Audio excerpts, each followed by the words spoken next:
कार्रवाई शुरू की जाए। मुकदमा शुरू होता है। आपकी अदालत में पहला इल्जाम आमिर खान पर।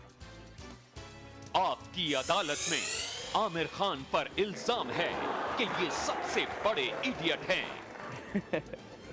आमिर, इतना प्यार आपको लोगों ने दिया, इतनी मोहब्बत लोगों ने आपको दी, लेकिन जो लोग फिल्म इंडस्ट्री के लोग हैं या जो क्रिटिक लोग हैं, वो हमेशा मुझे कहते हैं कि ये तो पागल आदमी है। वो ये कहते हैं कि एक अजीब आदमी है, मैड है, कुछ भी करता है। कुछ लोगों ने कहा ये हिला हुआ है थोड़ा।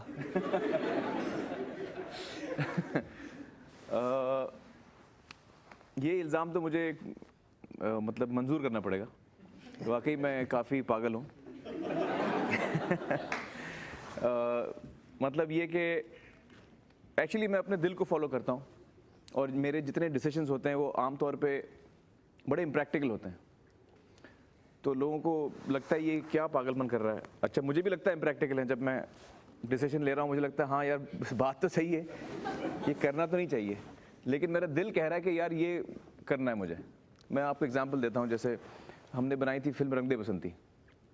अब रंग दे बसंती जब राकेश मेहरा ने मुझे कहानी सुनाई, तो कहानी जब जिस दिन सुनाई उसने मुझे कहानी, और मैंने कहानी सुनी, मुझे बड़ी पसंद आई। और मैंने कहा मेहरा से कि यार मैं तुझे याद दिलाऊं कि अभी 2 ही महीने हुए हैं कि 4th भगत सिंह और आज़ाद की फिल्म रिलीज़ हुई है और कुछ ख़ास नहीं चली है, और 2 महीने बाद तो अभी मुझे ये कहानी सुना रहा है जो फिर भगत सिंह और आज़ाद के ऊपर फिल्म बन रही है।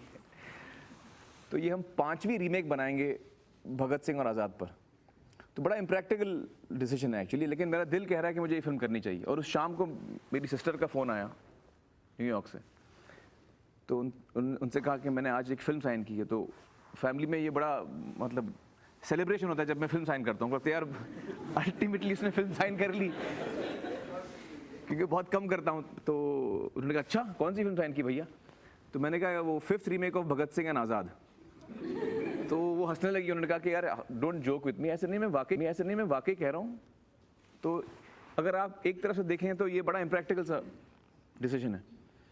या जब मैंने तारे ज़मीं पर बनाई, तो चाइल्ड केयर और एजुकेशन पर मैं फिल्म बना रहा हूँ, जो मतलब मार्केट के लोग सोचते हैं कि यार क्या बना रहा है, ये चलेगी नहीं चलेगी, इसमें इन्वेस्ट करें नहीं करें। तो आमतौर पे अगर आप पिछले 10 साल के मेरे डिसीजंस देख लें तो सारे डिसीजंस एक तरह से काफ़ी इडियोटिक थे। जो लोग आपको प्यार करते हैं, आपके साथ काम करते हैं, सब डरते हैं इस बात से। जब आप कोई फिल्म साइन करते हैं, आपने तारे ज़मीं पर का उदाहरण दिया या रंग दे बसंती का, उनको लगता है अब मरा ये। नहीं, बिल्कुल सही कहा आपने कि अब तक तो ठीक था, लेकिन इस दफ़ा उसने बहुत बड़ा पंगा ले लिया है। अब आपको मैं बताऊं 3 इडियट्स का पंगा जो मैंने लिया। आप कोई आदमी जो इसको समझदार मानते हैं, पढ़ा लिखा मानते हैं, वो कहे मैं इडियट हूँ। अभी देखिए इस फिल्म में मेरी रियल एज तो 44 की है, फिल्म में मैं कर रहा हूँ 22। अब इससे बड़ी हिमाकत क्या हो सकती है?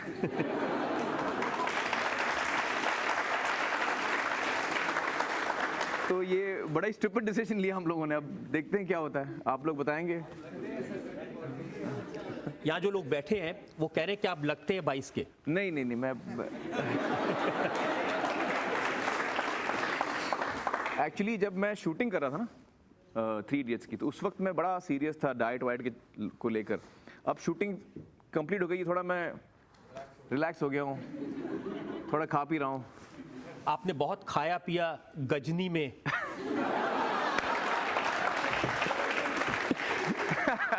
और खा पी के बहुत मारा। हाँ, वो भी आप देखें तो अगर जब मैं लोगों को कहता था कि मैं ये फिल्म कर रहा हूँ जिसमें मैं एक्शन करने वाला हूँ, तो कोई यकीन ही नहीं करता था। जो मेरे दोस्त यार थे वो कहते यार तू एक्शन कैसे करेगा, 20 लोगों को मैं मारूंगा। तो लोग बोलते थे कि आप पब्लिक यकीन ही नहीं करेगी आप ऐसा करेंगे आप। तो मैंने कहा नहीं, मैं बॉडी बनाने वाला हूँ। तो उन्होंने कहा कि यार हमको तो लगता नहीं कि कभी होगा। तो ये भी बड़ा एक अनयूजुअल डिसीजन था। तो फिल्म की रिक्वायरमेंट थी तो मैंने किया। आई थिंक कैसे किया? दरअसल वेट ट्रेनिंग मैंने कभी की नहीं है ज़िंदगी में। तो जब ये फिल्म के लिए करनी पड़ी तो मैंने एक अच्छा ट्रेनर चुना और उसके साथ मैंने काम करना शुरू किया। और जैसे जैसे मैंने ट्रेनिंग शुरू की तो मुझे रियलाइज़ हुआ कि ये जो मैंने बीड़ा उठाया ये बड़ा मुश्किल बीड़ा है, क्योंकि ये बॉडी बिल्डिंग जो है वो ओवरनाइट नहीं होती. It takes 4-5 years to develop a proper physique. 4-5 साल लगते हैं.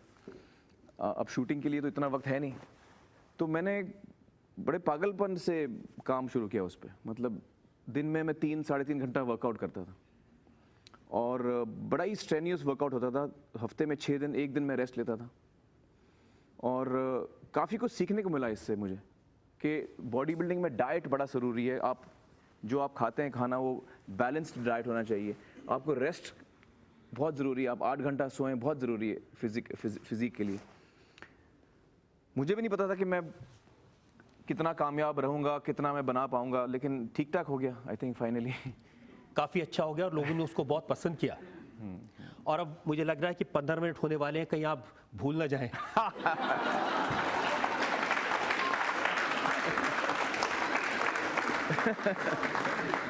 हाँ, आपको मैं बताऊं रजत जी, ये एक अजीब बात है कि माइंड इतना एक अजीब चीज़ होती है कि जब मैं गजनी के जो मैंने रोल किया है उससे पहले मेरी मेमोरी काफ़ी ठीक ठाक थी, शार्प थी.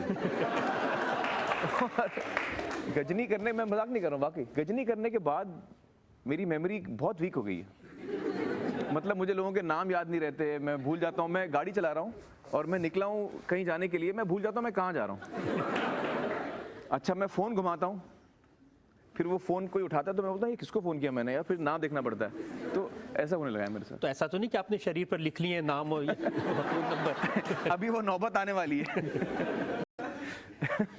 जब से आपने इस तरह की फिल्में की है, जैसे लगान जब आपने फिल्म की थी, उस वक्त में जब एक अलग तरह की फिल्में चल रही थी, फैशनेबल फिल्में थी, ज़्यादातर फिल्में स्विट्जरलैंड में शूट होती थी, हीरोइन हीरो के शक्ल अलग थे. उस समय जब आपने तय किया कि मुझे लगान करनी है, तो आपको किसी ने तो कहा होगा कि भाई ये क्या कर रहे हो? नहीं, बहुत लोगों ने कहा. आई थिंक ज़्यादातर जो लोग जानते थे कि मैं क्या बना रहा हूँ या क्या बनाने जा रहा हूँ, तो उनका ये कहना था कि यार बहुत तुम रिस्की चीज़ बना रहे हो और ये तुम्हें नहीं बनानी चाहिए. जावेद साहब लिरिक्स लिख रहे थे हमारी फिल्म के लिए, तो उन्होंने कहानी सुनी. आशुतोष जी गए थे उनको कहानी सुनाने. उनका मुझे फ़ोन आया कि यार आमिर, मैं तुमसे मिलना चाह रहा हूँ, बड़ा अर्जेंट है. तो मैंने कहा बताइए क्या बात है. उन्होंने कहा कि भाई इतनी कमाल की बुरी स्क्रिप्ट मैंने बहुत अरसे से नहीं सुनी है जो मैंने आज सुनी है, और बहुत बुरी फिल्म है, बहुत बुरी तरह फ्लॉप होने वाली है. तो please, I am a well wisher of yours, आप ये फिल्म ना बनाएं. और तो मैं बिल्कुल डर गया, मैं क्योंकि जावेद साहब की बड़ी इज्जत करता हूँ मैं. तो मैंने कहा आप रुकिए, मैं अभी फ़ौरन आपके घर आ रहा हूँ. तो मैं घर गया, उनके साथ 2-3 घंटे में बैठा और मैंने समझने की कोशिश की वो क्या कह रहे हैं. और वो गलत नहीं कह रहे थे. वो जो भी कह रहे थे वो सारी चीज़ें हम रूल मान के चलते हैं इंडस्ट्री में कि यार ये नहीं करना चाहिए, वो नहीं करना चाहिए, ऐसी फिल्म नहीं हो, स्पोर्ट्स की फिल्म ना हो. तो जितने रूल्स हैं, उन्होंने कहा कि जितने रूल्स हैं सिनेमा के, मेन स्ट्रीम सिनेमा के, वो आप सारे तोड़ रहे हैं, वो एक ही फिल्म में सब तोड़ रहे हैं. तो ये आपकी फिल्म बहुत डेंजरस फिल्म आप बनाने जा रहे हैं. तो मैंने उनसे कहा जावेद साहब आपका कहना गलत नहीं है, आप सही कह रहे हैं, लेकिन मेरा दिल कहता है कि यार ये अच्छी फिल्म है और मुझे बनानी चाहिए. तो मैं चाहूँगा कि मैं बनाऊँ और ये ऐसे ही बनाऊँ. लेकिन आप अगर लिरिक्स ना लिखना चाहें क्योंकि आपको इतनी बुरी लगी है, तो मैं आपसे रिक्वेस्ट भी नहीं कर सकता हूँ अभी. तो उन्होंने कहा नहीं, जब आपको अभी सुसाइड कमेटी करना है तो मैं आपको हेल्प कर देता हूँ. अच्छा, जब फिल्म बनी तो उनको बड़ी पसंद आई. कि पिछले 15 साल देखें तो 14 फिल्में आपने की हैं, 13 फिल्में चली हैं. एक फिल्म जिस पर आपने बहुत मेहनत की, मूछ लगाई, बाल लगाए, मंगल पांडे. हाँ, मंगल पांडे, आपका कहना सही है. कहीं ना कहीं ज़रूर हम चूक गए होंगे अपनी नरेशन में, कहानी बताने में. लेकिन मेरे दिल के काफ़ी अजीज़ है वो कहानी, क्योंकि वो कहानी जो है वो फ्रीडम के बारे में बात करती है, फ्रीडम के कॉन्सेप्ट के बारे में बात करती है. शायद उसमें हिंदुस्तानी बड़े जज्बाती होते हैं, और जहाँ तक फ्रीडम का सवाल है, हमें लगता है कि यार अंग्रेज़ आए थे हम पे हुकूमत करके गए, हमें उनको जूते मार के बाहर निकालना चाहिए. तो उस फिल्म में वो नहीं होता क्योंकि historically Mangal Pandey was hanged, तो वो हम उसका एंड तो चेंज नहीं कर सकते। शायद ये एक डिसअपॉइंटमेंट रही होगी ऑडियंस के दिल में। आपने अगर फिल्म देखी हो तो आप मुझे बताएं हमसे क्या कमी रह गई। नहीं, मैं तो लेकिन मैं आपको एक और चीज़ बताऊं कि वो मेरी फिल्मों में से एक फिल्म गिनी जाती है जो नाकामयाब थी, लेकिन उस फिल्म का जो बिजनेस हुआ वो बहुत सारी कामयाब फिल्मों से मतलब 2-3 गुना ज़्यादा हुआ। तो अगर मेरी नाकामयाब फिल्म इतनी कामयाब होती तो मैं खुश हूँ। मैं तो आपको नाकामयाबी के बारे में नहीं, बल्कि जो पागलपन है वो, और ये कोई अभी नया नहीं है। जिस समय आपने बाजी की थी बहुत साल पहले, तो मैंने सुना कि उस समय लड़की का रोल करने के लिए आपने पूरी बॉडी पर वैक्सिंग कराई थी। सही। तो ये सब चीज़ें कर, मंगल पांडे मैंने बाल बढ़ा दिए थे, मूंछ बढ़ाई थी, 1-1.5 साल लगे थे मुझे। मुझे याद है गुलाम फिल्म, आप चलती ट्रेन के सामने कूद गए थे और मरते मरते बचे थे। जी। हाँ, वो खास पागलपन था मेरा और वो बिल्कुल नहीं करना चाहिए था मुझे। कितने उदाहरण गिनवाऊं मैं। राजा हिंदुस्तानी में आपने वोडका पी ली थी, आप वैसे शराब नहीं पीते लेकिन रोल करने के लिए। हाँ, वो सीन था, शराब पी के वो राजा जो है वो काफ़ी इमोशनल हो जाता है और पूरी मतलब पार्टी में सब लोग, तो उसमें मैंने कभी शराब पीनी थी तो मुझे लगा यार ये सीन मैं कैसे कर पाऊंगा, मैं कॉन्फिडेंट नहीं था मैं, और मुझे हमेशा डर रहता है कि यार मैं बुरा शॉट ना दूं। अब अगर इंसान ड्रंक है और मैंने खुद कभी शराब नहीं पी है ज़िंदगी में, तो मैं कैसे करूंगा वो सीन, मुझे समझ में नहीं आ रहा था। तो मैंने डायरेक्टर से कहा कि यार मैं एक काम करता हूँ, मैं पी लेता हूँ। तो उससे ये होगा कि जो नशा जो है वो चढ़ेगा अपने आप और फिर एक्टिंग करने की ज़रूरत नहीं पड़ेगी, तो काम आसान हो जाएगा अपना। तो उसको डर था कि यार आपने कभी पी नहीं है, लेकिन आप पिएंगे तो फिर 2-3 गिलास के बाद आप कहीं सो नहीं जाएं।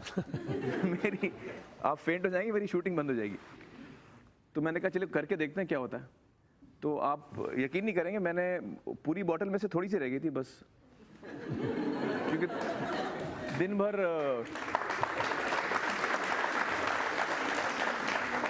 शूटिंग चली, कुछ सीन की 8-10 घंटा शूटिंग चल रही थी, तो हर आधे घंटे में वो आ जाता था वो ग्लास लेके, और मतलब पहले 2 ग्लास के बाद जब मुझे पीना पड़ता था तो मुझे ऑलमोस्ट उल्टी आती थी, क्योंकि मुझे आदत नहीं थी, and I was not used to it, so it was very, उसका टेस्ट बड़ा अजीब था। सिस्टम को आदत नहीं थी ये सब चीज़ों की। अब आदत हो गई है? नहीं, आदत तो अब भी नहीं हुई है। उसके बाद आपने शुरू नहीं की? नहीं, मैं दूरी रहता हूँ इन सब चीज़ों से जितना हो सके। इतने सारे पागलपन के उदाहरण देखे हैं, तो सबसे बड़ा पागलपन का एक्ट कौन सा था?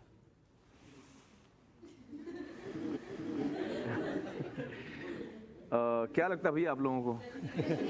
गजनी? अच्छा, एकदम अनबिलीवेबल है, लेकिन उसमें पागलपन क्या है यार? या आप ये माने कि ऐसा किरदार अभी आना बाकी है? नहीं, आई थिंक कि मेरे सारे डिसीजंस कई अजीब ही रहे हर फिल्म। मुझे लगता है एक फिल्म जिससे सबसे ज़्यादा खुशी हुई मुझे, सो मैं कहूँगा वो सबसे अच्छा मेरा पागलपन था, अगर आप उसे ऐसे कहें तो, वो थी तारे ज़मीं पर। क्योंकि वो फिल्म ऐसी थी कि जब मैंने कहानी उसकी सुनी तो एक तो मैं बेहद रोया, और फिर मेरे अंदर जो फीलिंग्स थी उस वक्त, मुझे लगा यार मुझे ये शेयर करना है अपने हिंदुस्तान की ऑडियंस के साथ, मुझे ये शेयर करना है जो मुझे इस वक्त महसूस हो रहा है। अब उसमें हीरोइन नहीं है, और एक बच्चे की कहानी है, चाइल्ड केयर और एजुकेशन पर फिल्म बना रहा हूँ मैं। तो लोग मुझसे पूछते हैं डॉक्यूमेंट्री बना रहे हैं? मैं कहता था नहीं भैया, मैं फिल्म बना रहा हूँ। डिसलेक्सिया के ऊपर फिल्म है, तो लोग सोचते थे कि डिसलेक्सिया क्या चीज़ क्या होती है। तो ये बड़ी मुश्किल प्रोजेक्ट थी बनाने के लिए, लेकिन जिस तरह से ये ऑडियंस ने इसको रिसीव किया और इतने लोगों की ज़िंदगी बदली इससे, मतलब एक तरह से ये कहानी की वजह से मैं खुद एक इंसान की तरह मुझ में तब्दीली आई। मैं बच्चों को अलग नज़र से देखने लगा, मैं अपने खुद के बच्चों को अलग नज़र से देखने लगा। तो मुझे लगा कि ये एक बहुत अहम फिल्म थी मेरे लिए, ना सिर्फ मेरे लिए लेकिन हमारी सारी ऑडियंस के लिए। और जिस तरह से एक सोसाइटी में एक बदलाव आया है बच्चों की तरफ या एजुकेशन की तरफ, तो वो जो इतनी खुशी होती है मुझसे कि मैं कुछ एक ज़िंदगी में काम कर पाया जिससे लोगों की ज़िंदगी में कुछ एक बदलाव आया, जो बड़ा अच्छा चेंज आया उनकी ज़िंदगी में। तो ये सबसे बड़ा पागलपन मैं ये बोलूँगा ये है। आपने बहुत अच्छी फिल्म बनाई और बहुत अच्छा काम किया, और मैं इतना ज़रूर कह सकता हूँ कि इस फिल्म की वजह से आप पर जो पागलपन का चार्ज मैंने लगाया था उसमें वापस ले लेता हूँ।